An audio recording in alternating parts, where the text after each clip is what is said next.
This यानी ये, नज़दीक की कोई चीज़ या शख्स को बताने के लिए ये का इस्तेमाल किया जाता है। दिस इज़ अ डॉग, ये कुत्ता है। दिस इज़ अ बर्ड, ये परिंदा है। दिस इज़ अ चेयर, ये कुर्सी है। दिस इज़ अ बॉय, ये लड़का है।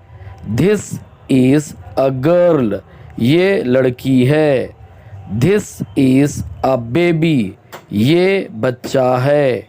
दिस इज़ अ मैन, ये आदमी है। दिस इज़ अ वुमन, ये औरत है। दिस इज़ अ कैट, ये बिल्ली है। दिस इज़ अ बुक, ये किताब है। दिस इज़ अ ट्री, ये दरख्त है।